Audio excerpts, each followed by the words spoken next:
पहले कि हम आज का कार्यक्रम आरंभ करें, एक दुखद समाचार ये है कि भारत के मूर्धन्य कवि,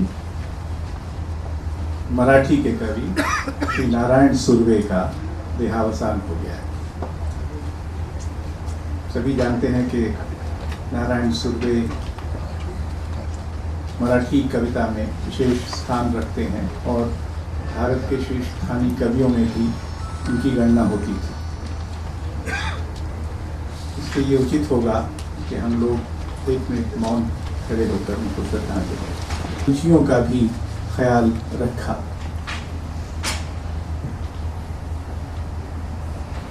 संगीतविद मुकुंद लाट, शिक्षा शास्त्री और साहित्यकार कृष्ण कुमार,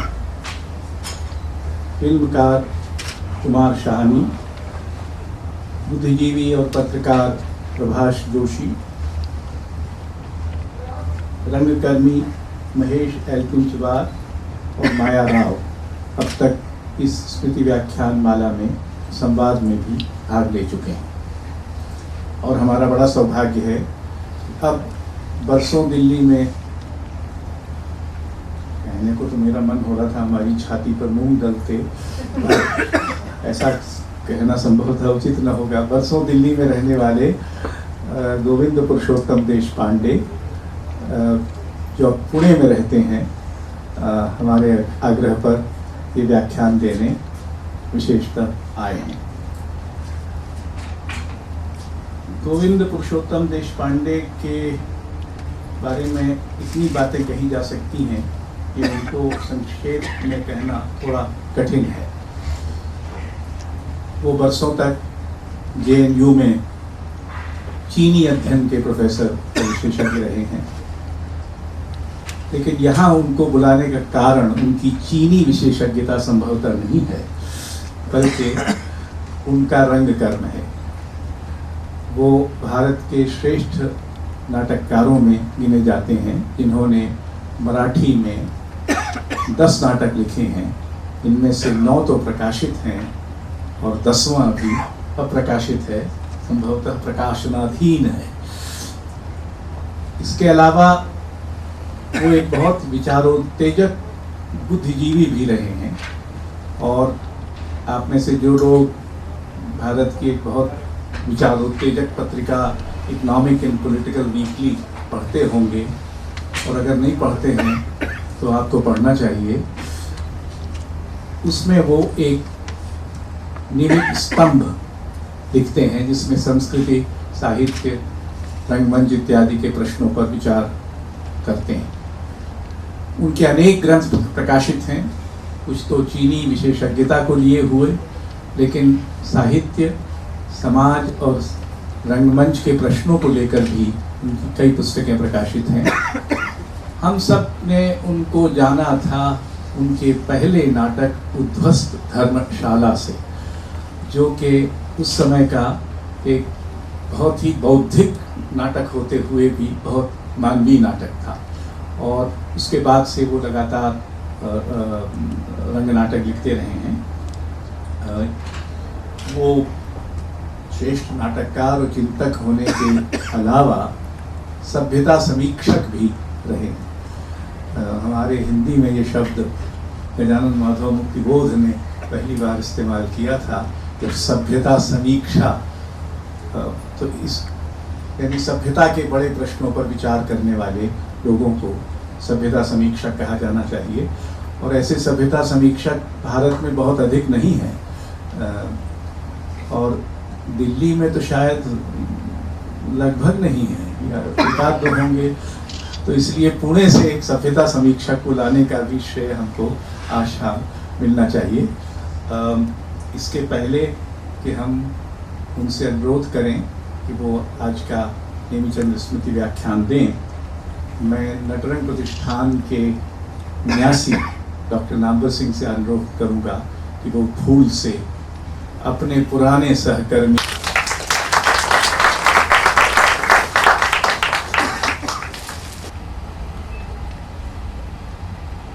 निमी जी द्वारा रविंद्रनाथ ठाकुर के 2 नाटकों के हिंदी अनुवाद को पुस्तकाकार प्रकाशित किया जा रहा है। रविंद्रनाथ के 2 नाटक, डाकघर, दूसरा क्या मुझे शीर्षक याद नहीं, भारतीय ज्ञानपीठ ने इन्हें प्रकाशित किया है।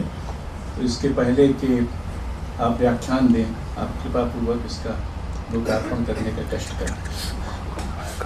अर्पण करने का जितना अभ्यास है, लगता है मराठी में उतना अभ्यास नहीं।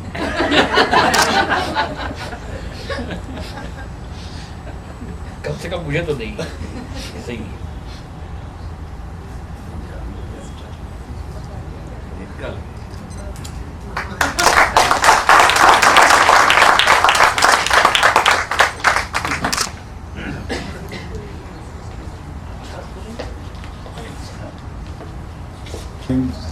क्लेश, अब इसको वो खुद खोलेंगे और उसका क्या करेंगे वो जाने, फिलहाल खुदा जानता है। तो हम लोग उत्सुकता से उनका व्याख्यान सुनने के लिए तैयार हैं।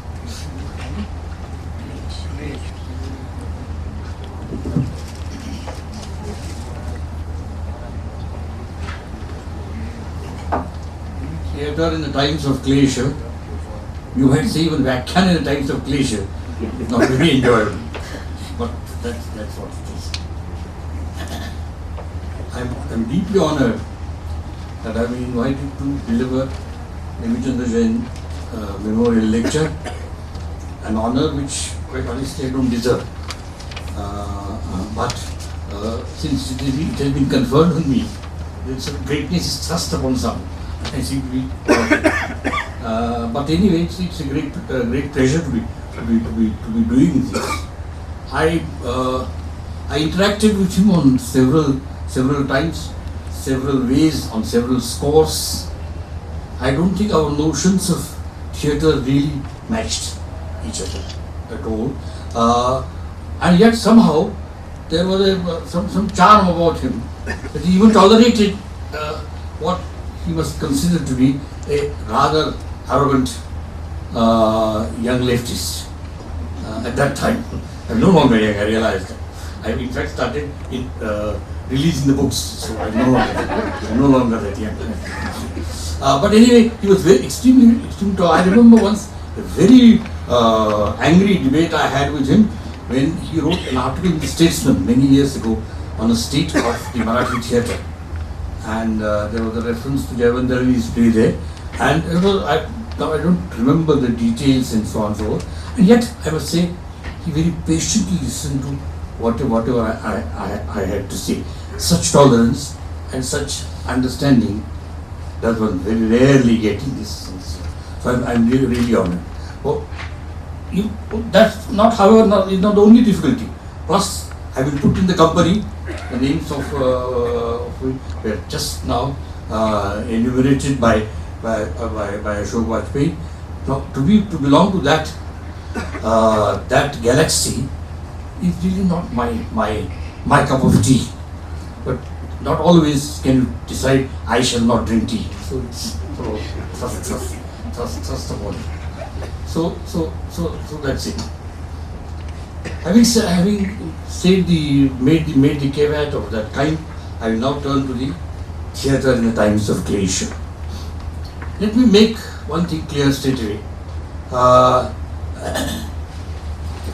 Klesha has two meanings. One is the meaning which we use in our common language, where Klesha is some kind of suffering, you might say. But it also has a philosophical meaning. And it appears in at least two darshanas. One, it appears in the Bauddha Darshana, and it also appears in the Yoga Sutra, Patanjali's Yoga Sutra. Patanjali, in fact, spells out 5 kleshas, which are avidya, ignorance; asmita, egotism. This is the name of a girl, but that's unfortunate. Raga, desire; dvesha, aversion; and abhinivesha. These are the avidya, asmita, raga, dvesha, abhinivesha, klesha. That's what Patanjali says. We indeed are living in times of klesha that need not be need not be really elaborated. There is very little doubt that we are living in times of klesha, both in the ordinary sense of the term and also in the philosophical sense of the term. So much of avidya around, so much of anger on asmita around, so much of dvesha around, so much of abhinivesha around. And abhinivesha has been translated by Monier Williams as the tenacity of mundane existence. It's all mundane. And yet, when you assert that, it is abhinivesha. All that is there. In the part of the country from where I come, there's so much of abhinivesha about Marathi language that it sometimes makes you little uncertain of yourself. Now, what is the language I should state as my language? Because it may not be approved by those who decide what the language should be. So it is in that sense, but it's also in the sense in which the darshanas talk about it, and I will come to that. So so there are good enough reasons as to why one has to talk of theatre in times of klesha. There are also other reasons, and that reason is straightforward. That after all, if there is so much of klesha around, is it only the doing of those who generate that klesha, or is it also partly a responsibility of me as a theatre activist or as a thinker on theatre? What is it that I have done over last 60 odd years? What is it that our movements did? What is the perspective on theatre that we really place before people? It is that I'm talking to you about. You have heard a lot, and that's my submission, that you have heard a lot on as far as those responsible for klesha are concerned, but you have perhaps not read a lot about us also responsible for the klesha, and that is why the purpose of this, so that our understanding of the phenomenon of klesha, the phenomenon of now the klesha has been translated, by the way, as affliction. So one meaning is suffering, which is the common parlance meaning of the term, and there's also the term where klesha means affliction. These are the 5 afflictions of the human being. Human being acquires them over a period of time. Therefore, it's absolutely important to speak about klesha. When I once spoke in Pune on similar lines, not so long ago, not as profoundly erudite I try and make this presentation, but something at a more commonplace level. I was asked this question, but theatre is doing well in Maharashtra. Marathi theatre is doing well. So why refer to this melancholy of klesha? In fact, the only time in the world of Marathi letters that worried comments are made is about theatre is when the question of how well or ill the Marathi theatre compares with its counterparts in Europe. When that question crops up, then there is of course otherwise if everything is all well. It appears that all playwrights in Marathi, and there are just too many of them. One of them is standing in front of you. It appears that all playwrights in Marathi, and there are too many of them, are glowing their shankhat and bheris, much like the warriors in the Bharata war on the Kurukshetra. Shankham dadmo putak putak.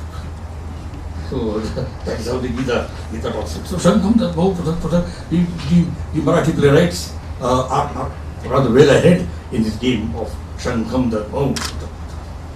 There is no other art form that seems to be doing so well, and yet is in dire need of rethinking. For the last 100 years or more, all of us have had this favorite theme. It seems to have been at the top of the list of concerns of Indian elite as a whole. I must make it clear that I have nothing against the so-called elitism or elitist perspectives. Indeed, all attempt has to be made to appropriate the elitist or bourgeois, if you will, aesthetic for our purpose, quote unquote, our purpose, whatever the purposes are, and whosoever has decided to act. So, in fact, that it does not happen is a measure of the stark reality that the business of art, or the kala vyavahara, as we say in Marathi, as kala vyavahara has not been elitist enough. We must be the only people for whom Molière's bourgeois gentleman would still be quite contemporary. So, what we describe as elitist is more often than not an apology for it. It is, if anything, a poor imitation of enlightenment, modernity, and rather apologetic appropriation of an ill-understood tradition. So when some of us are critical of elitism, we are in fact no more than taking the shots in the dark. It is true of all literature in modern India. We would keep that in mind when we come to terms with the Indian Eliots and Bounds, or the non-existing Breaks and Shaws for that matter. We have to understand that some of our modernists are wrongly accused of being elitists. It's all a matter of a pseudo battle. And in that battle, elitism is defined in terms that are strange to say the least. No genuine elitist would touch these formulations with a bar's pole. Yoga Sutra talks of avidya, literally ignorance. Ignorance passing off as vidya, as being a klesha.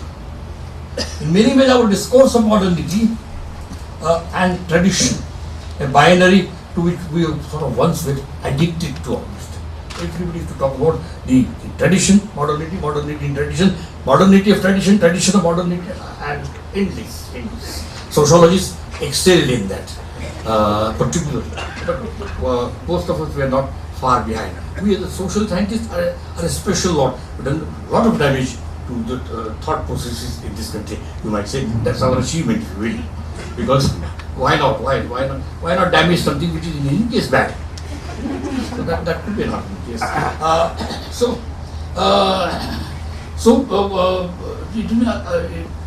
Full of the first klesha of avidya, that is indeed, and indeed it could not have been otherwise, because it failed to come to terms with both. It is interesting to note that Vyasa Sutra has had very precisely identified the fallacy of avidya. What is the fallacy of avidya? Tarka apratishthanat anyatha anumeyamiti. That a logic has to be established. Otherwise, anyatha, what happens? It stays at the level of anumeya. That is to say, an hypothesis, at best a conjecture. Nothing more than that. Now we are all, in fact I argue later, that we are really, one anumeya is fighting with another anumeya, thinking that it is the tarka. I'm sorry if I'm sort of burdening you with Sanskrit. The advantage of little knowledge is this, or disadvantage if you will, is that one wants to show off. It's as simple as all that. You can still follow the argument, hopefully, without the reference to Sanskrit. Don't worry about too much of this language. In Delhi, once in fact in the JNU discussion, I was one of the participants in a very exasperated note. He said, GPT, you talk too much of Sanskrit.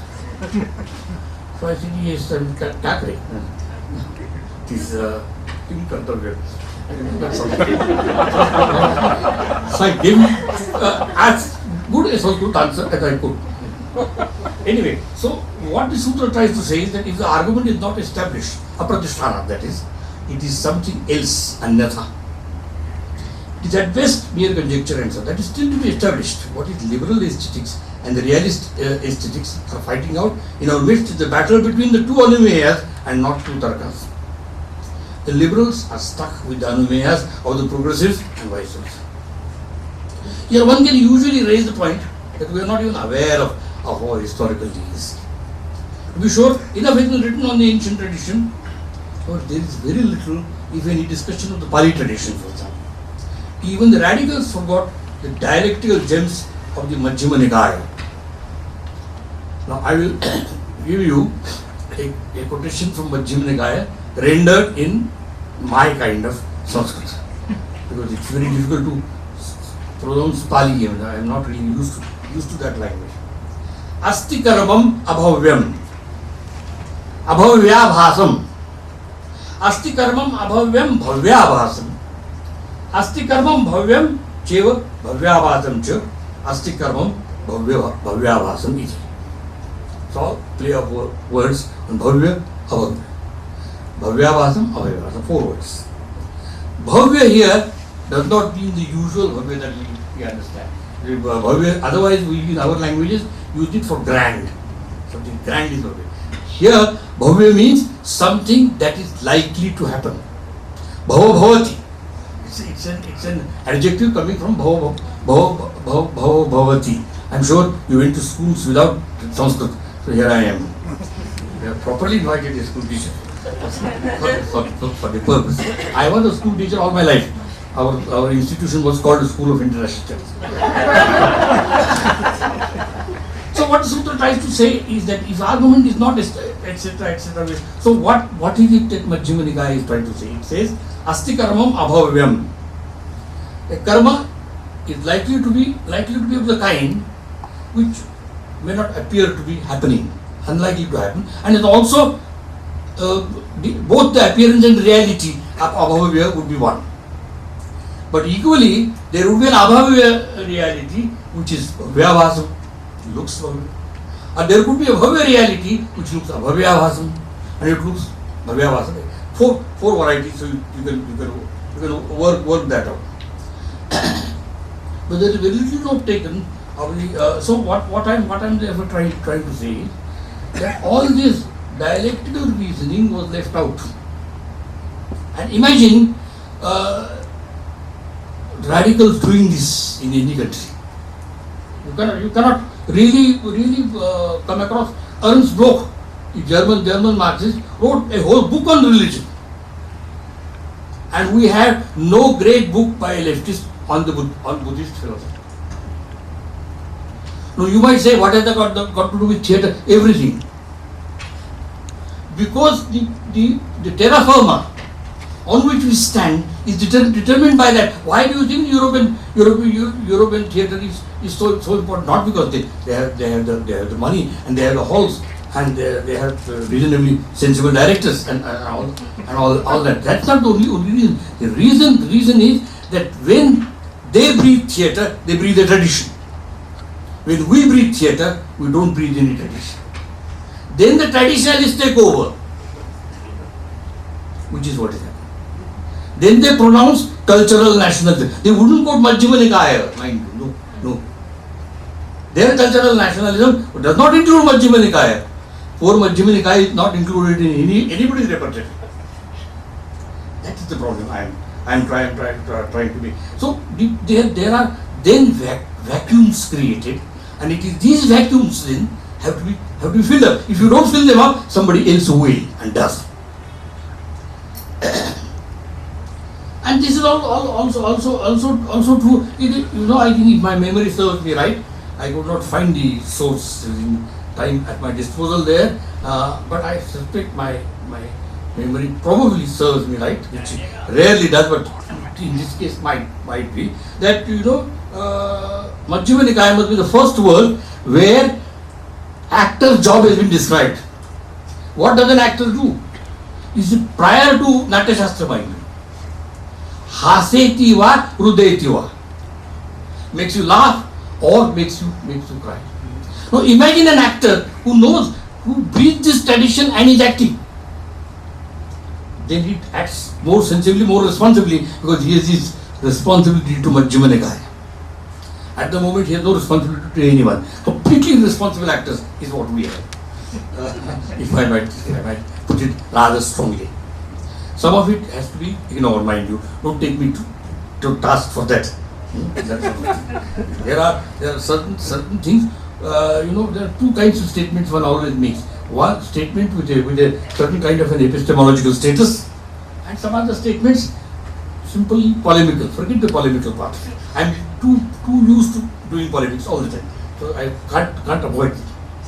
I'm not an academic. That is the advantage. This is very. So what then happens is that we are not only take no note of the Pali sources, no note of the tradition. In other words, we have not taken any note of the alternative tradition in this country. The alternative traditions, as a matter of fact, is not one. There are sort of, and therefore we have not, generally speaking, not taken note of non-Sanskritic sources. Medieval period has fared even worse. Bhakti writing and the reference to drama or the performances that we see in writers like Mukteshwar, writers like Eknath. I mean, I can give you examples only in Marathi, unfortunately. That's the only language I can speak. And I know. So, but no, why I am doing this? There is a Purna Arati of Ganesha written by Mukteshwar, which has no worship in it at all. Ganesh has been projected there as the performing artist. Each verse, each stanza describes him as a singer or as a drum beater and dancer and all this. There is no Sukhakarta, Dukhakarta, Varta, very famous Marathi arti of Ganesha. There is no worship there. There is only owning Ganesha as a performing artist. This is what Mukteshwar has. There is another example which I keep giving. So those of you who heard me earlier, please just turn your eye years away, because it's a very famous quotation which I have to, you cannot talk. Unfortunately, nothing else available. So you got to use the same references all the time. But therefore, I have not put it in my notes. But since it has occurred to me now, I will take it. Eknath, in his work of the 15th century, first Adhyaya of his Bhagavad, he wrote a huge commentary on the 11th skandha of Bhagavad Puran, in which there is a description which goes like this. Natangi Raja Vilasu Tarito Raja Ullasu Natana Mani. That an actor is wearing king's dress, but he knows that he is not king himself. Brecht says, demonstrate Hamlet.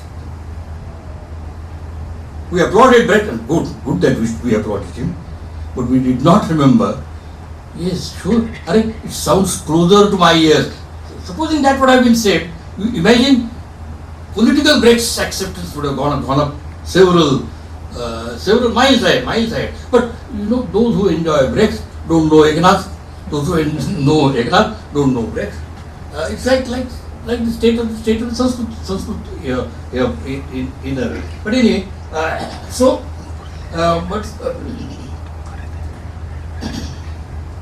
the from the Natya Shastra as a text too.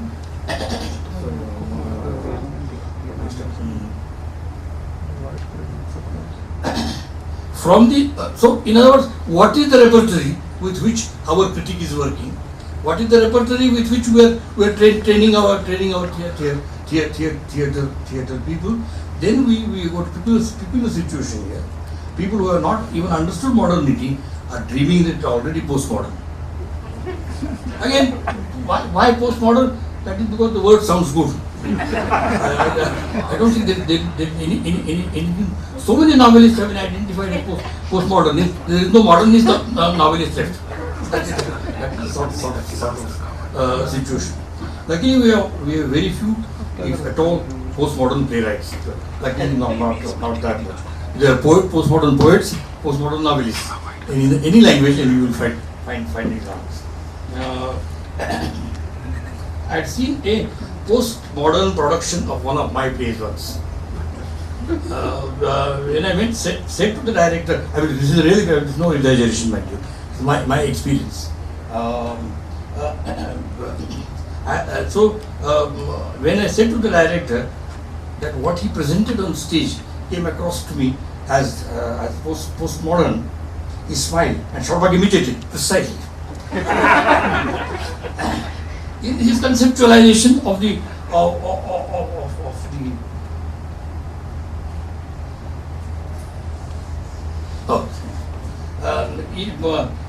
in his in his conceptualization of that play, the dialogues were rotated, and each actor saying not more than 70 to 80% of the dialogue of the character that he was playing. So 20% of the dialogue he said belonged to some other character, and that is how he rotated it. Why do all this?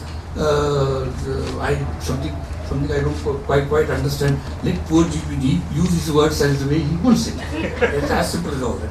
So, but that's how, because postmodernity requires that author is dead. Once it requires that the author is dead, he has to demonstrate that, my dear GPD, you are dead. I am the one who is living. This is what we did here, and then we complain of several things. So I had no great problems with his reading of the play. How does it matter? Postmodern reading is a postmodern reading. So I don't mind. Except that the presentation did not seem to gel with the politics of the play. And he said, yes, that is the point. You write too much of politics.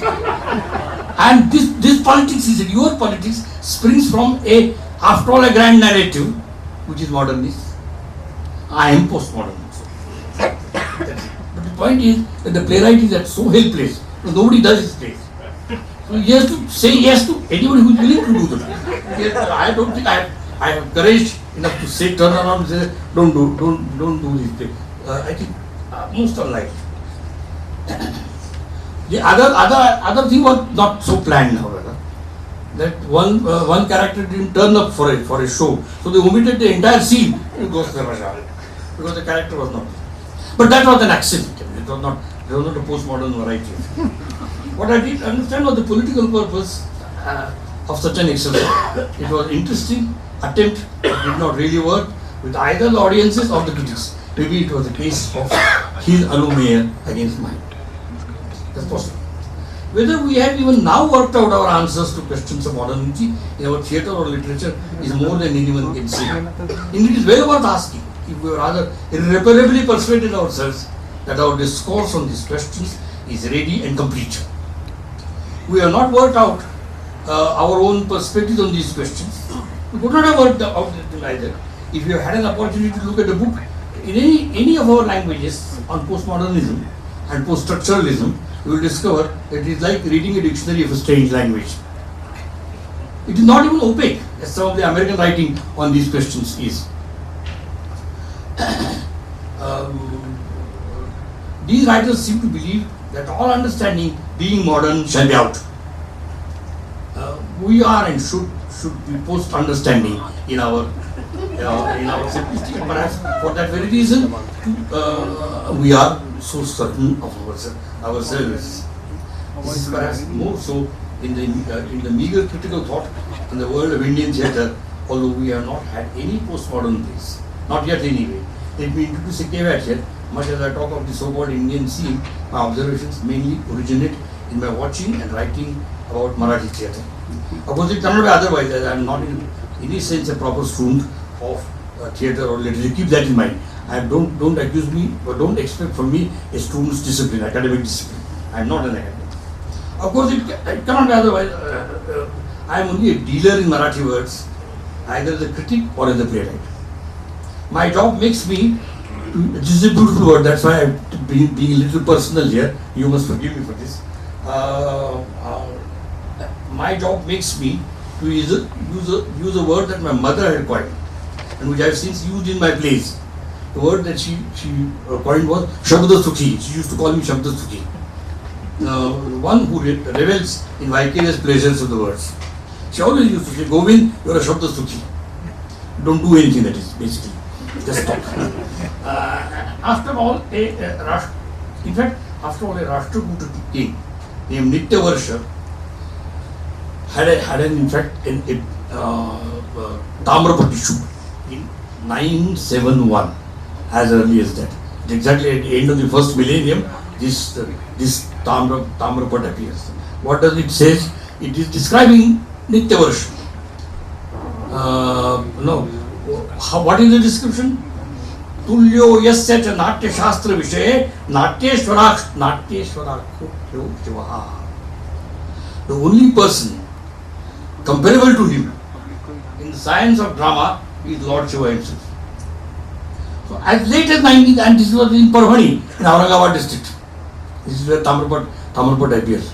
So that means we actually had theatre right up to 1971 when somebody thinks that it is useful to make that claim that I know Natya Shastra as well, or Natya Shastra, by that Natya Shastra he doesn't mean the book, he means the business of theatre, the science of Theaterwissenschaft, as the Germans call it. So ignore the arrogance of the Rashtrakuta king in claiming Lord Shiva as the only possible interlocutor in the problems of theatre. Point to be noted is, Shiva or no Shiva, the king does think theatre was and should be discussed. Something which doesn't happen. Our directors even do not keep notes, daily notes of how the play is developing. There are no diaries and no journals. We don't have that tradition anyway. So the point to be noted is that Shiva or no Shiva, the king does not think theatre was and should be discussed. Clearly there was Natya at the end of the first millennium. What was it? We do not know. It is clear that Vidya of Natya has become Avidya. It is a glacier that what was once Avidya has become Avidya. I have chosen to discuss all this with you this evening in the hope that you will be my Lord Shiva and I your Nityavash. Let us revive the tradition of debate, the Vidya of the science of theatre with reference to the medieval period of our history. After all, it is during this period that most modern Indian languages are born. Marathi is a medieval language, it's not ancient. Fortunately not old and historical. It's fairly young language. We want to keep that in mind. This ancientness of Indian culture is too much, getting on one's nerves. Theatre might help us get out of this ancientness of India, ancientness and classical languages. Of course, you know every other language now in India. Tamil has already become classical. Kannada has become classical. Telugu will follow when 3 South Indian languages get their classical status. Bengalis cannot be far behind. And once the Bengali, in fact, I have remained behind so long, it's itself a surprise. But anyway, so there it is. And then, of course, the lesser people like the Maharashtrians might follow. It is generally true that we have no common dialogue with writers working on a shared culture. This is another thing. We have absolutely no dialogue between the writers working in a shared culture area, that is India. And that is the first point I wish to make. This is in sharp contrast with Europe. We work in a situation in which you do not have translations done by the translators of the target languages. This distinction is important. What I have in mind can be demonstrated with reference to Hindi. This is only as an example. This is true of all languages. So don't worry too much. I don't mean any disrespect to Hindi. As far as I know, Bangla is the only language from which Hindi translators have translated. In case of translation from other languages, it is writers of those languages, knowing Hindi, who have translated words from their language into Hindi. The net result has been particularly sad as far as the plays are concerned, because the authenticity of the spoken word matters in that medium and matters instantly and hugely. This means that the plays which depend upon the spoken word do not get a native speaker to render them into Hindi. So, some Deshpande, some Gokhale has to sit down and render his own play into Hindi in the hope that somebody will do it. That of course hope always is there. And in case if the target language translator is not available, then all right, the non-target language translation should happen nevertheless. On the face of it, there is a lot of intra-language activity across India. I wonder how many of these translations get even a courtesy of a notice, let alone of a review in our literary journals or weekly supplements of dailies. I have not seen any. The translations, for example, of translation from Telugu into Hindi are being reviewed, or translation from Tamil into Marathi are being reviewed. That rarely happens, if ever. On the face of it, there is a lot of intra-language activity across India, but nevertheless, this problem is there. The consequence has been that there will be no communication of any sort. I recall that Maharashtra Cultural Center in Delhi here, with assistance from the National School of Drama, had organized a discussion on Tendulkar at the NSD. Was that present? Sati Chalekar had also come. The strange thing was that the local critics and analysts did not have much to say. Almost all of them arguing that they are not that closely familiar with Tendulkar's texts. You cannot have a pan-Indian discourse on theatre in such a situation. And that was quite it was about 3 hour session, and ultimately, of course, with people like me around, problem of filling time is not one goes on. Satish Harekar, myself, and ultimately we managed the show. But it was managing the show, not managing the discussion. And this would be true also of for example, if there is a discussion in Pune on Mohan Rakesh, same thing would happen.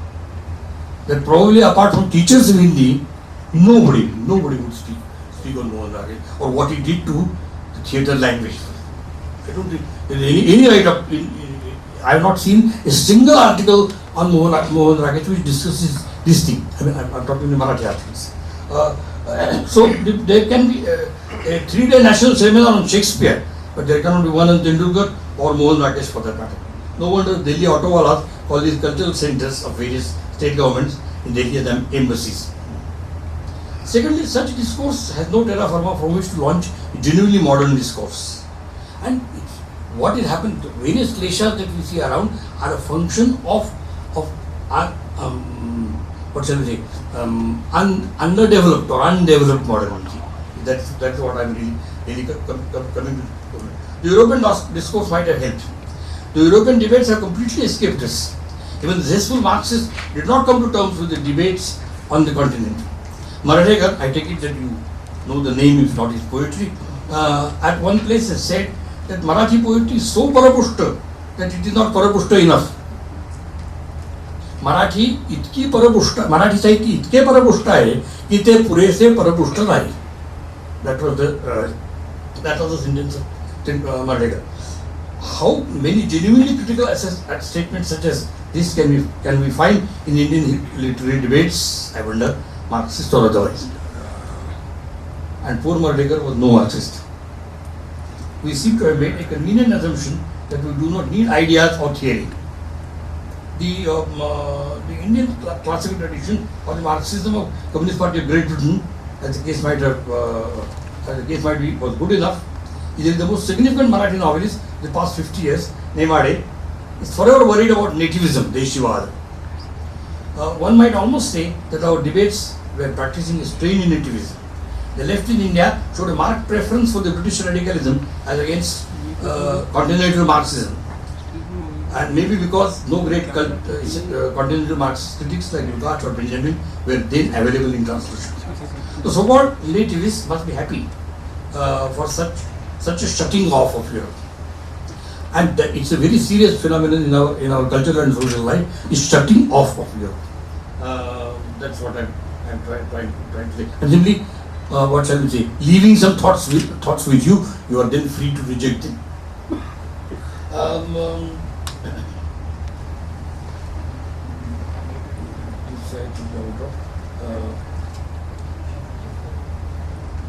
I recall a discussion in Aurangabad once, in which I was held guilty of Europeanism in a manner of speaking.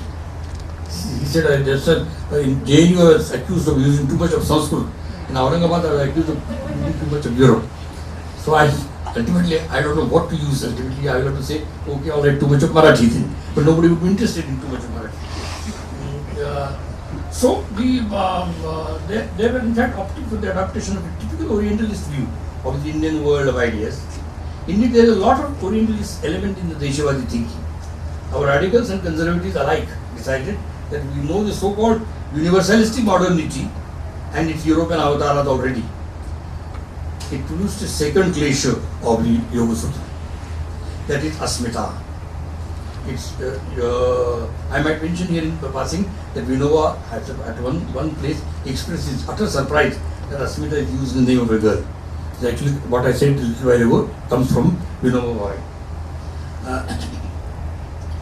Anyway, it would seem that contrary to historicist view, words and their meaning are sometimes quite existential phenomena. And this would be true no less about the use of Asmita for identity. Like, for example, expressions which is very common in Marathi, Asmiteche Rajkaran. everybody is playing politics of identity. Now this of course American social science brought this idea, and then they Indianized it, and then became now of course everybody is talking of Asmita Rajkaran as if they have discovered it. American social science first does it, then our elements of our tradition they take it, then the cultural nationalists then say, okay, look at what Asmita Rajkaran is doing, we are needed because we have cultural nationalism. That's how the argument goes.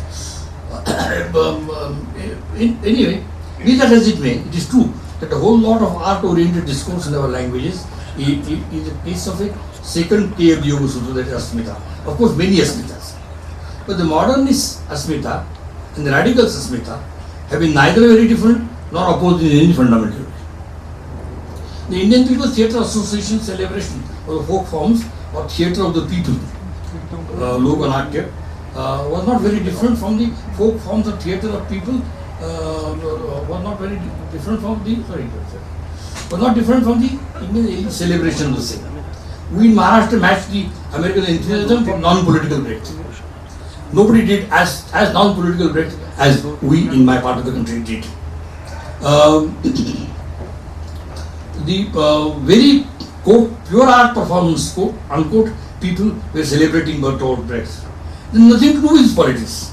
And all that happened under the aegis, as it were, of the then socialist Germany, under the aegis of Fritz Benewitz, presided over the depoliticization of Brecht in Marathi, or shall we say India. Of course, it can always be asked, why not? After all, an American scholar has come out with a book amusingly titled Postmodern Brecht. Back to postmodernism. So if Marathi has a pure performance Brecht, it could well be a case of poetic, theatrical really justice. Our Asmita prevented us from seeing that these interpretations and performances of Brecht were completely non-political. As such, there was a kind of political aprayojagata about them. The enthusiasm for Brecht was phenomenal, both with the left and the right. In Marathi, however, the liberals have been most vigorous champions of Brecht. Brecht is perhaps the only Marxist to have passed the muster of the liberal aestheticians of Maharashtra. I had argued once that looking at Brecht productions in Marathi, and mind you, there are some very fine productions, although apolitical, I felt that it's time to write an anti-Brecht, much like Engels' anti-Jury. The situation in Bangla is different perhaps. There Brecht had translators like Utpal Dutt, who knew their and Brecht's politics right. Utpal Dutt also did some show. This Fabian has been nobody's favorite in India. Another example of the complete sharing of perspectives between the aestheticians and the radicals. The two Asmitas, however, steadfastly refused to see the remarkable sharing of concerns about Brecht and Shaw between the liberals and the radicals. It might be, or rather, it might be worthwhile to think of Khanolkar, who translated a Brecht play. Khanolkar's translation,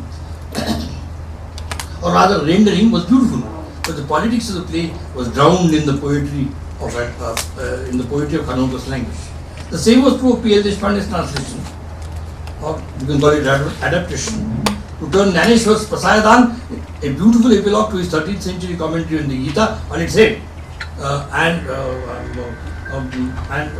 he made Prasayadan. Pasaya is so close to Paisa that you can imagine the kind of thing that he must have did to poor Gyaneshwar.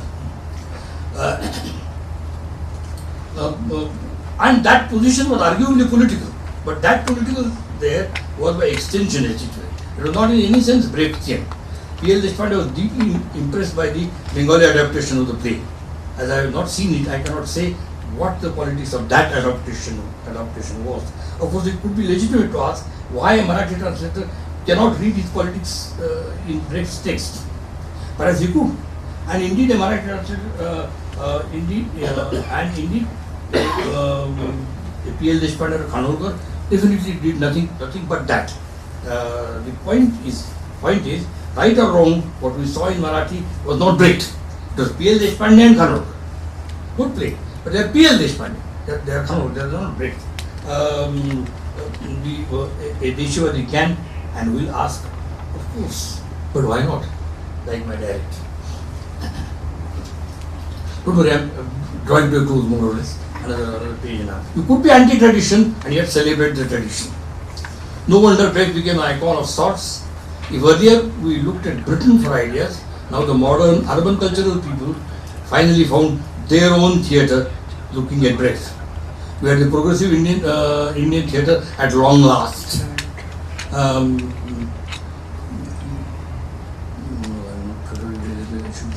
Anyway, the late result was that a very enjoyable break emerged. He became the moment in our cultural history. He became, in fact, a nationalist moment in our cultural history. Brecht. The net result was that no wonder Satyadev Dubey, the doyen of new and experimental Marathi theatre, yes he is, did not go anywhere near Brecht. The argument was that he has no use for Brecht's politics and he does not have to take lessons from Brecht on Indian and Chinese forms and techniques. If you remember that there was political background to the local Natya phenomenon. The new ruling class also needed a culture policy that would impart to the nationalism of our new state a cultural content.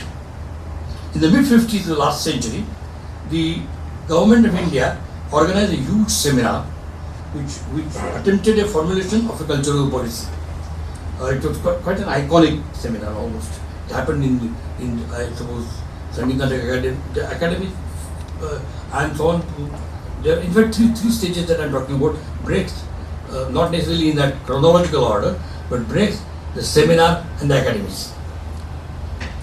They happened in a short space of time. The three national academies, Sahitya, Lalita Kala and Sangeet Natak, were established. The term academy was spelled in a different, maybe for cultural and nationalist reasons. Our academy was Akademi. Like, to return to Brecht briefly, outside of governing circles, Brecht provided the cultural nationalist movement, seminar, the academies, and celebration of Brecht. Together, some of our cultural policy. It made the new Bhadraloks confident of themselves. That class was and still is uncomfortable with the term cultural nationalism. But it has not found any substitute for it. So it follows cultural nationalism, doesn't quite. It follows, doesn't quite. So it depends upon. So there is a question of back and forth attitude towards cultural nationalism. But it has not found any substitute for it. This nationalism is kind of a titleless poem, if you wish. Business, even Nehru's style. A poem without a title. It also speaks of reluctance to come to terms with the cultural expression of our people. Even those who were celebrating the folk forms had no use for the experimentation that Kirloskar had carried out toward the end of the 19th century. The bosses in Delhi had no knowledge of or concern with what the Natya Sangeet was doing in the last 2 decades of the 19th century. Kirloskar Shakuntala went on stage in 1880. Its music, indeed all music on Marathi stage from 1880 to 1920 was a fascinating interaction between what was then called Ragadari music and the music of the so-called folk. Indeed, this was true of Vishnudas Bhave's music in the mid-50s of the 19th century. His first play went on stage in 1843. And it was a calculated effort of bringing out something. It was not simply taking up a folk form and doing it. One of his Nandis, Vishnudas Bhave's Nandis, I think 1840, sometime in the 1840s, says, Karnataki Karnatak hi Isha Ajna Vate Mala. That there is a pun on Karnataka there. Karnataka means Marathi means do a play, and it also means Karnataka, the province of Karnataka. So Karnataki Karnataka, that is, he is basically referring to his inspiration was drawn from Yakshagana. So all this was done in 1840s, and the academy telling us, no, we have finally found the moment, and people who have found the moment are not arguable. So I mean, they are not. That's not what I mean. What I mean is that they are so certain of their cultural moment that there is nothing that you can do. You can simply watch with admiration and go back to Kirloskar flat.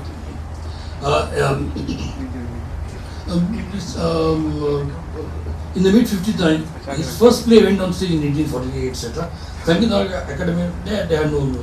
So Chandavarkar's musical experimentation in Gasharam Kotwal was mistaken for what it was not. It was taken to be a showpiece of the new cultural policy by everybody concerned. It took the repetition of the mundane tenacity of quotable quotes of the great Indian art. Gasharam made two impressions. It was seen as a proper drama, a great play, but nothing more. Nothing.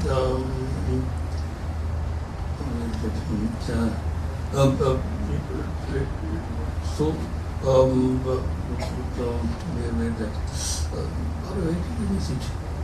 did I compose a sentence without reading it or what?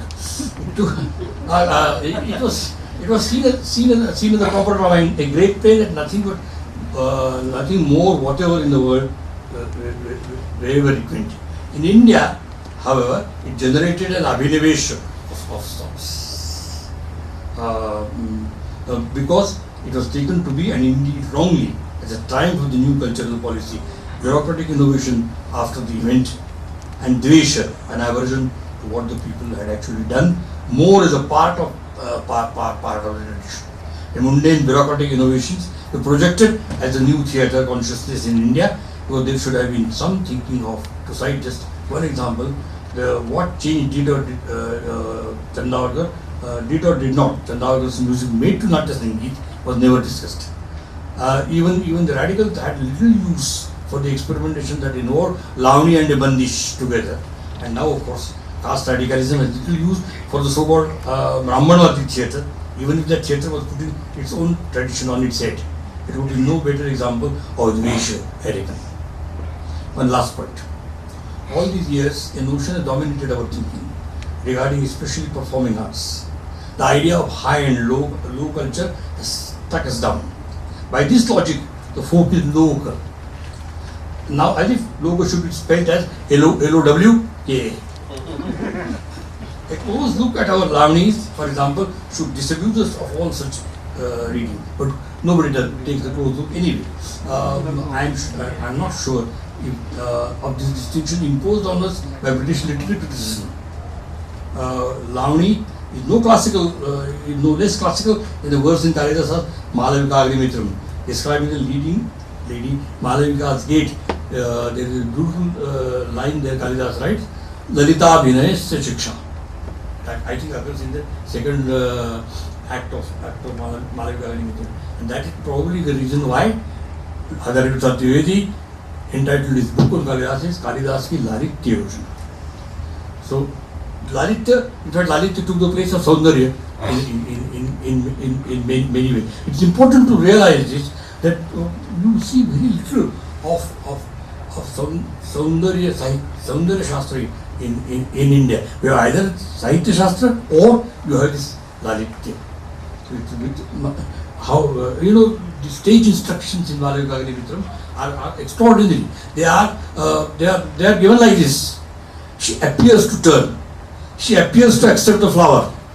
Doesn't accept flower. She appears to accept the stage instructions themselves being what they are. Lalita Abhinaya Se Shiksha.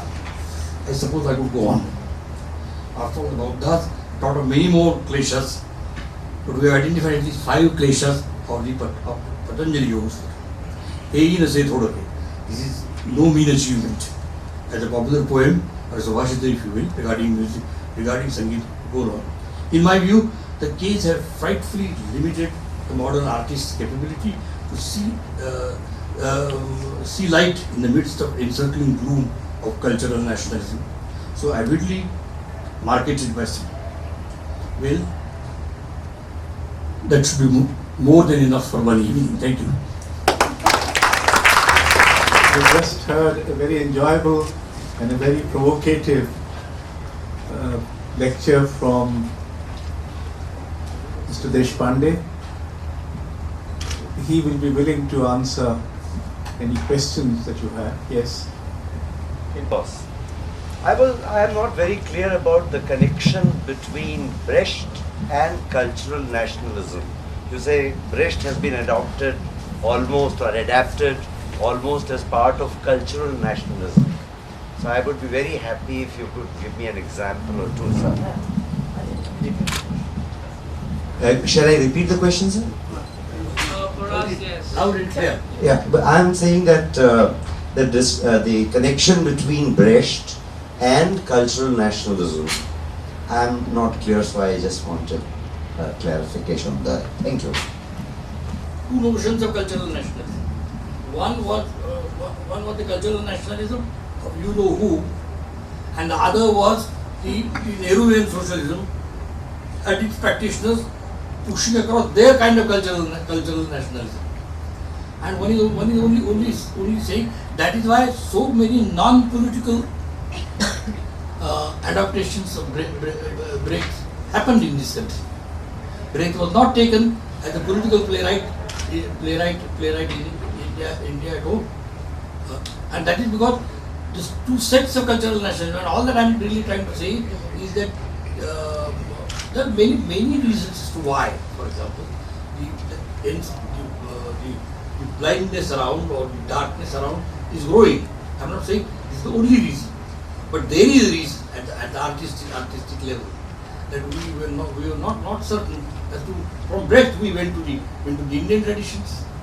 Then you had a egotism of a kind, asmita of a kind, where you then started talking that you have to write plays in an Indian tradition. I was even told once that don't get into these ideas business. That's European.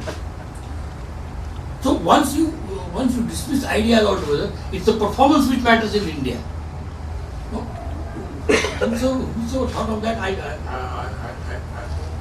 do not know.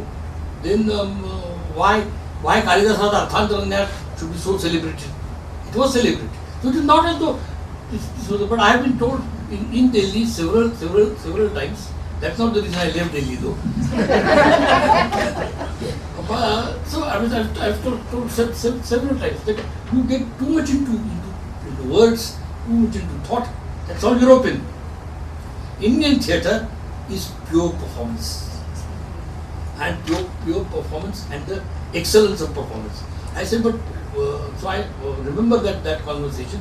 I said, but I'm not saying that world of ideas, theatrical world of ideas, need not be a world of performance. Why assume this contradiction? What makes this kind of a contradiction possible? Nobody explain to me. So the point I am trying to make is that here is a new elite which is wanting to somehow or other assert itself as something. So somebody did this and somebody did that. But in our effort to create an alternative categories, cultural categories, we fail miserably as compared to naturally with the purveyors of darkness in this country. The purveyors of darkness simply took over. That's what I'm doing.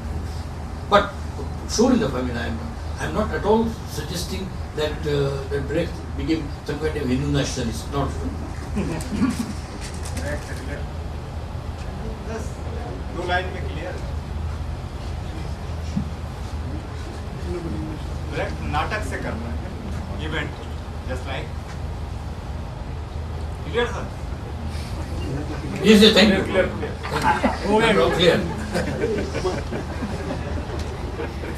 और कोई I would like to, sir, to elaborate a little more on the difference or the contradiction, so-called contradiction that seems always in Indian tradition between political theatre and non-political theatre. As far as I know, the ancient Indian theatre was mostly non-political theatre. It was basically some kind of, what should I say, but non-political. So that tradition is there in some other languages. I think in Hindi also there is very little a strand of political theatre. So how to resolve this contradiction? How can a theatre be political as well as aesthetics, as Ashokvati would like to call it? I think all good theatre of ideas is both aesthetical and political. There is no such thing as non-aesthetic theatre at all. It cannot simply stand. There is, it has to be aesthetic. The point is, but that's the minimum with which you begin. Otherwise, don't write plays. Then write a pamphlet.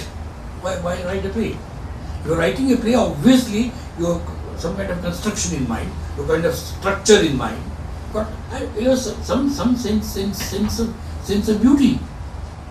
There has to be lalithya. It may not be Saundarya altogether, just as well, but lalithya surely there would be.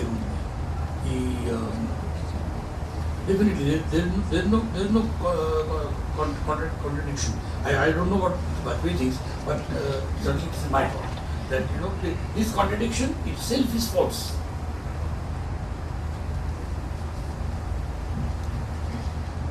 Anybody else?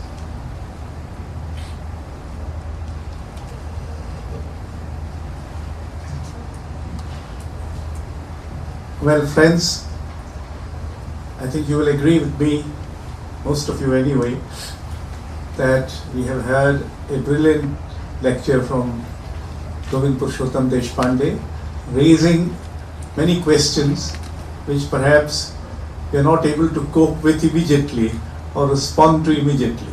But surely he has raised questions both about the way modernity has been taken in India and the way postmodernism has been impinging upon us.